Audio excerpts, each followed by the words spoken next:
Apakah kamu termasuk mayoritas investor yang kalau untung pengennya cepet-cepet di take profit dan kalau rugi nggak mau di cut loss? Alias cut the profit dan take a loss.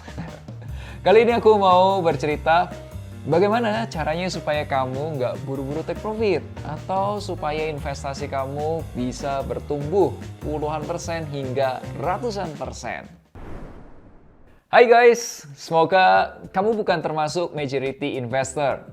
Seandainya itu kamu yang sekarang, it's okay. Semoga setelah nonton video ini sampai selesai, kamu menjadi investor yang lebih tenang dan percaya diri. Guys, video ini aku dedikasikan sebagai bentuk terima kasih kepada guru-guru investasiku yang banyak membuat aku menjadi lebih sabar dan dewasa dalam berinvestasi. Jauh sebelum menjadi seorang perencana keuangan, aku adalah orang yang berpikir investasi adalah shortcut untuk menjadi kaya. Dan akhirnya, aku beli produk-produk investasi sesuai dengan berita dan kata orang lain. Reksadana pertamaku adalah reksadana yang disarankan oleh bos waktu kerja di bank. My boss sarankan produk reksadana Schroder 90 Plus kepada klien-klien dan menyarankan kami beli kalau ada uangnya. Saham pertamaku adalah saham Bank BNI yang disarankan oleh seorang influencer di BlackBerry Messengers. Kamu tahu BBM? Ya, pada saat itu harganya minus sampai saat 50%. Ya paniklah. Lalu aku merasa kayaknya aku nggak cocok nih dengan investasi. Ya udah, waktu itu break dulu sampai mendapat pencerahan. Akhirnya, aku kuliah S2, ambil MBA dan majoringnya di finance. Aku mulai baca buku-buku keuangan dan investasi.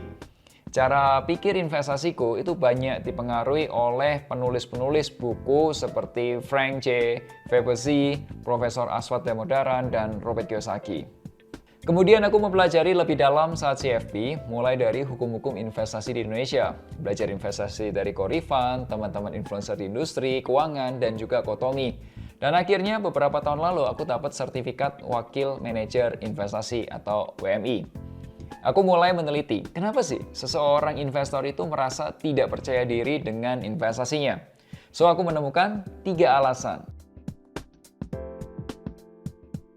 Masalah pertama adalah kamu nggak kenal dengan produk yang dibeli. Kamu nggak tahu mengapa kamu beli produk tersebut. Sekarang ini siapapun bisa menjadi guru investasi. Cara yang paling sering aku temui adalah pamer kekayaan. Ada jam, sepatu, portfolio, dan lainnya. Dari situ kamu mulai goyah nih dan ingin hasil instan seperti mereka.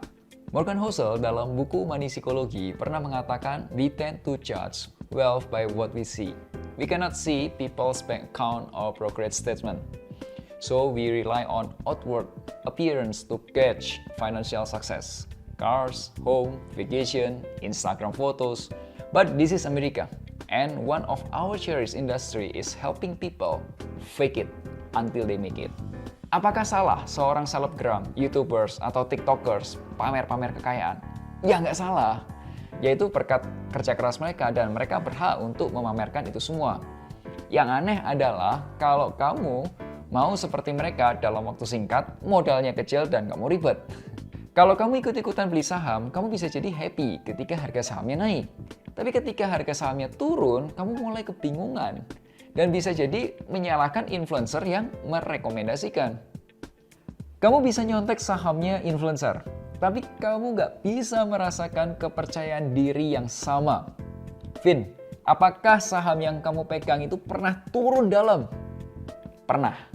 Dan sekarang ini ada saham yang aku beli dan turun 15%. Perusahaan ini adalah perusahaan penyedia listrik di daerah Cikarang dan menyuplai PLN dan 5 kawasan industri.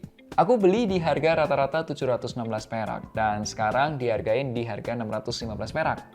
Aku percaya perusahaan ini salah harga karena menurut perhitunganku perusahaan ini harganya sekitar 1.200 perak.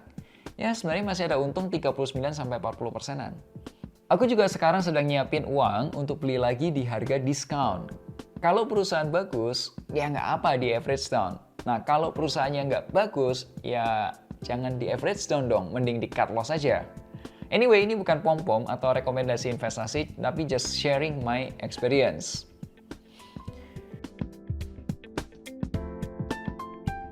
Guys, ini contoh rencana investasi yang aku buat. Aku blur ya, karena data-data ini confidential. Ketika aku berinvestasi dengan menggunakan plan, aku tahu kapan waktunya untuk taking profit dan kapan waktunya untuk cut loss.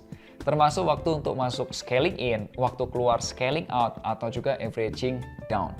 Contoh ya, kita pakai studi kasus orang yang nanya di tiket finansialku.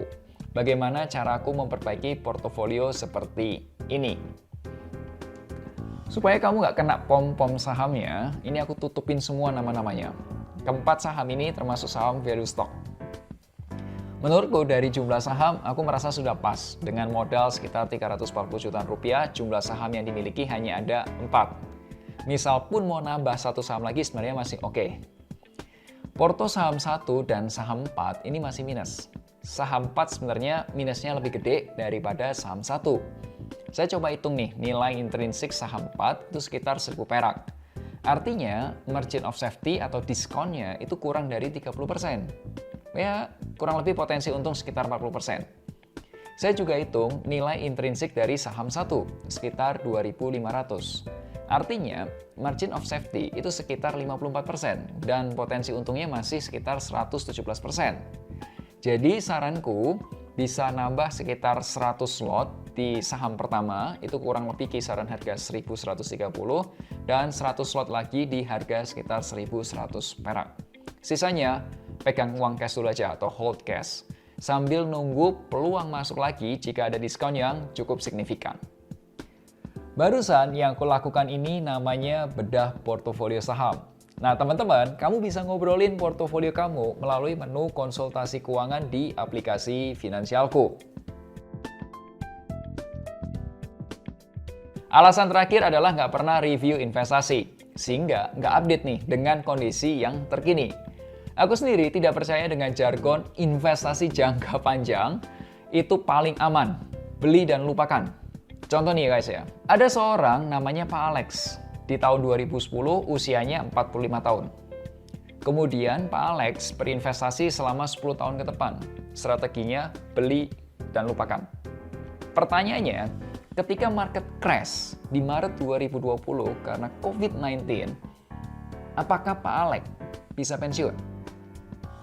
Aku cerita mengenai fakta, bukan jargon untuk jualan produk investasi. Investasi jangka panjang itu mengurangi risiko. Benar, aku setuju.